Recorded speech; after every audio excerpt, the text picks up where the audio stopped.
Hey everybody, Shade Raven here. I'm going to go over the Drag and Drop Alchemist for that modular release for the whole Drag and Drop series. Alchemist being a little more complicated than a lot of the other ones, and probably, I'm hoping anyways, a little more time consuming because there is a lot to the Alchemist that you don't see with some of the other ones, most specifically the formulas. So maybe like the original Drag and Drop series, I had spells to do. So that obviously was pretty big. It would have been bigger than this actually. And I kind of piecemealed that in. But with this, adding in the formulas definitely will make it a little more complete and a little more to it than probably most of the rest of the classes. But let's take a look at it. Normally, like you go in, hit your modules, go down and find the one you want to open up. In this case, it's for the alchemist. If you load it and you want to use it, and then you'll see it pop up on the list of options in the library. So obviously you can get to all the things from out of here. There's only one feat, so you come in here, poison resistance, and I'm sure that'll be fixed sometime. I added in here with the automation so that if you choose it from out of the drag and drop series, it'll add this stuff in. I'm sure it'll eventually be part of the core and I'll be able to take it out of here. But for now, if you don't want to have to code that into the character sheet itself, you can select that feat from out of the D&D Alchemist and you'll have that available to your character. So the main part of this is always going to be the spell section. You can hit this and you'll see the whole list of everything that's been added in here. Most of it is the formulas. I do put in some quick lookup rules that I actually embed inside of the individual powers, features, class abilities, or more specifically into like the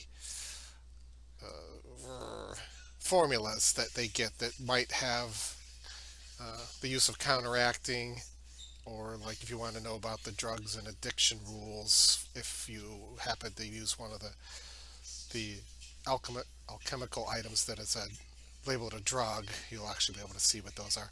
Plus, and I did that in the other video about the familiar. Those rules will be in here too. I did for anybody interested in having the use of a familiar as a character, or just some of the options you can have in making use of familiar. You can see that in that previous video I did on the drag and drop familiar. And then with that, when you load this in, you'll be able to go to characters. In the import characters, you'll be able to find it there too. Oh wait, I never want to do this because it's going to be really big with all the different campaigns I have. You'd be able to find it there, or you could just come to the pre-generated ones, and then here's the familiar that you could hit the little plus on, and it'll pull that character in. I could do that here. It's actually not a big deal. And then under the list of characters, you'll now see the familiar. And again, I explained how these numbers are used and how to take advantage of having familiar powers and selections, the various abilities that are available to them. And then other video covers all that. So this one I want to go over mostly the items that I've added that are either powers or all the formulas to make use of in a character. There's sort of a base character, gives an example in here. You can import too, called the D&D Alchemist. It's not like the all-in-one in the original one for those of you that use my original series. This is much more trimmed down. Just gives you an idea of how you could set up actions. And in this, you can see a quick example of me adding a new spell class, calling it known formulas, setting up some of the different level things, intelligence-based character, CL1, and then I just put in the ability to add cantrips to it, and that's what allows you to then come in and say these are my known formulas, or setting up another one. So here's the abilities and features for this class, so I could look up if I happen to be, you know, well, everybody gets the quick alchemy, but if let's say you're a bomber and you had the quick bomber feat, then you can just have a quick look up and it tell you that it's a one action to do it. So you can list your actions here. The alchemical familiar one, kind of explain the other one, but this is so that you could really see. I guess I also put this sheet in here. You could really see the use of them and the rules on them. So that's why I included that. So the main thing is if you come into spells, you'll be able to see this one will add two different groups, the alchemical formulas and the alchemist. Now, if you come to the alchemist, you'll see what is generally speaking most of the feats, not counting the rules explanations I added, or a couple of the features that come with alchemist to start. And these, so if you pick smoke bomb as a feat, don't do it for all of them because a lot of them don't have actions or effects that you'll want to have in. But for anything with an action, like smoke bomb, it's just a free action. It gives you explain how that triggers off, and then I include the effects of it, which is like a duration and the concealed condition that happens based around the use of a smoke bomb. So that when you want to select this, you have your abilities and features section. You could then come over here, say I got a smoke bomb added. It would, when you build your character, you would see it out here on the abilities, not skills, out of the abilities tab, and it would show up here like you normally get when you're going through character creation. This just allows you to have it on the back actions tab where you can see its effects and even apply them like the duration to your character and the concealed condition that'll happen between characters depending on who's in or out of the smoke area. And that's where the advantage, that's at least to me where the advantage of having a bunch of these different feats given action powers so you can make use of them on your character sheet. So again, all of these have either action uses with rules around them or maybe effects. That one doesn't. Um, that might be applied like this one. The invincible one gets a resist all on it. So that's how you use that. And then the other part, the one that took quite a bit of a while because it is big. There are lots and lots and lots of formulas now that we're pulling across all sorts of different um, rule books and stuff. So we're not just looking at things like just the core rules, which my original one I think covered for the most part. Now we've gotten things from all over the place, from the game mastery guides, the Lost Omen Legends, all of the different uh, adventure paths that added some new formulas and stuff. So even some of these that are rare that maybe characters wouldn't get so easy, but maybe, depending on the type of DM you are or how you like to approach these things, or even allowing the players to see what something would look like if you're like me and allow characters to even spend some coin in their own labs designing their own things. They have things they can base it off of. And so in here I put in all the formulas that are currently available as of whatever today is, September 9th ish. Yeah, except for the only ones that I didn't put in, and if there was a little bit of like, no, that would really be great too. There are some Pathfinder Society ones, not sort of the base ones that are always there, but some of them require like 20 reputation. I wasn't sure if that was, you know, items that people would make a lot of use of. So I didn't include them in, but if people were like, no, those Pathfinder Society ones are really useful, even for various reasons, like I explained before about just having an example of something in case somebody was trying to design their own. But there are 6 pages of these things. And in essence, like in here, you'd set up a spell class. I called it known formulas. Like obviously you could call it anything you want, but the idea is to have a place here to say, here's the formulas I'm learning going forward. And you can keep adding them. You could see, and I tried to go through, called them all cantrips, just I guess as good as anything. Um,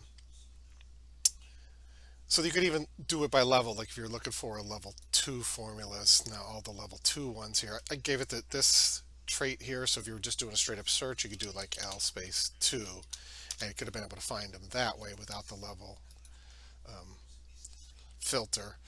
But in this regard, you could also come down here because I did try to match them up so that their cantrip levels match that. But in essence, it just allows you to kind of come through and say, okay, I've gone up. I'm going to take the cat's eye elixir. You drive it out here to your cantrips, and I'm going to take at level 2. We'll take toad tears, and not only will add the toad tiers, like I said, that one I didn't set up to be automatically known, but it'll also show you like the fortitude saves, and then the various features of them, like with poisons, you have the onset time, then a maximum duration, and then the individual stages will all be included in those that have that. For like flask and stuff, these are set to be dexterity based attacks, so you could roll off of here and do a dex attack, which would then show, if everything's set up, it should be that character should be +6 based on training and their dex score. You can see that in here if you went in and go look, range dex attack. The later ones, like when you get to the, you start taking moderate and it's a +1 on attack, it'll say range dex +1. But all of that stuff is obviously editable. I've gone through and made sure that the initial attack has acid splash. There was some discussion recently on the forums about how really the splash damage shouldn't be a critical effect field. So this should actually probably come up as a 3. Should be doubling the acid on a crit, but only adding 1 to the splash. So that's one thing. Not not at this stage happening maybe perfectly. You could always go back and take off that point. You could decide the splash damage is not so big, but or maybe at some point we'll see critical multipliers in here like we do with weapons, or there will be coding to make sure that any damage marked as splash will not get critical effect, critical doubling to it. At this stage, it is what it is. Most of the time, you're going to have normal attacks. So I figured just having the acid splash built in there for things like resistances is more useful than trying to exclude it, than have people try to figure out how they're going to add one extra acid splash. So like, and then there's another acid splash field, but that's for the individuals outside the main target. So this one would be the main target attack. All the rest of the splash damages are for people or creatures targets that were in the vicinity of the initial attack. And of course, it also includes the persistent damages come with a normal hit and a critical hit. Uh, Damage stuff right now doesn't have the ability to apply results, so it can't set results to like critical hits and stuff here. So it's still back. You roll your attack if you hit, you roll your damage on that, and then if it was a regular hit, it could be add the persistence there. If it's a critical hit, you add the persistence there. And you apply any splash damage to anybody around. But that's what you're going to get with bomb attacks. And you can kind of see the same thing with other ones. Antidote gives a +2 bonus to fortitude on poison saves. You'll be able to see that in there. It's a 6-hour duration. Elixirs of Life will give that D6 heal plus the save bonuses to poisons and diseases. And that'll, as you go through, it'll allow you to keep adding into your known formulas. Now, I don't want to get into too deep because there's a million different ways for people to look at. Keeping track of your daily ones becomes a little trickier as, you have I honestly don't remember what the name of the class feature is, but you could prepare things ahead of time instead of doing the quick alchemy. And you basically get 2 versions of that. So if this was your list and you decided you wanted to have, if this character, let's say, gets 6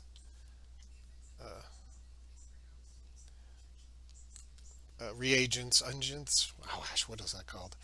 Uh, to use on a daily basis. To me, one of the easiest things to do is, let's say, go to your known formulas and then just use a different one to say, okay, I got 6 uses of this, and then you kind of take this down and say, I'm going to drop acid flask down here. And when I go to preparation, I'll say I am creating, using 4 batches of these towards acid flask, um, which is essentially using 2 of the kind of the reagents to create 4 ahead of time. I've even, like with ours, I've even done something where I've taken like the quick alchemy and said, you bring that into here too and show that one of mine is this. So that would essentially be, 2 uses of the reagents ahead of time with 1 left open for quick alchemy, and that would be use of 3 of the reagents that this character would have on hand. But there's a lot of different ways to handle it, and that's just one approach. But for those looking for maybe like at least for that matter, how I do it. I'd say that's how I do it. And if I said, oh, I want to carry around two of these, and I'll leave two for quick in case I needed a quick elixir of life or an antidote or something else, or quicksilver in this character's case. I could set that up, and then in combat, I would see I have two uses of this to make anything I want, and four uses of the acid flasks.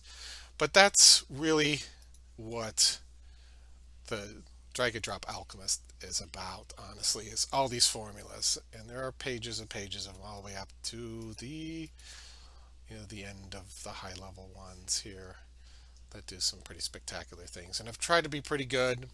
Poisons are always going to be a little bit tricky. So when you have like King's Sleep, I don't remember that one off the top of my head, but you can see there's going to be, oh, this one may not be as bad as some of them. There's some different drained states on it, but some of the other ones have a lot more aspects to them where they're doing damage. They're also have effects off of that damage, the different DCs on them, and you can see obviously Hemlock is a pretty serious one, as it does up to 26 D6 poison along with some enfeebling. Listing the DCs so that even, oops, and this one won't use difference, but even when you come in and look at the individual stages, it'll tell you that it lasts 10 minutes and has a DC of 40. So again, there's kind of quite a bit in there to dig around and find, but certainly hopefully for those of you that like to play an Alchemist, you'll find a lot in there that'll make game playing one of them a little bit easier, because I know, as I have one player myself who absolutely loves that class, is constantly, poking at me to try to make it a little bit easier for him to play a class that's not as straightforward as, most of the other classes, to be honest. Even the caster is a little bit easier to play them. So I hope you guys enjoyed this version in the Drag and Drop series, especially those Alchemist lovers. And I'll see you as I work on the next one.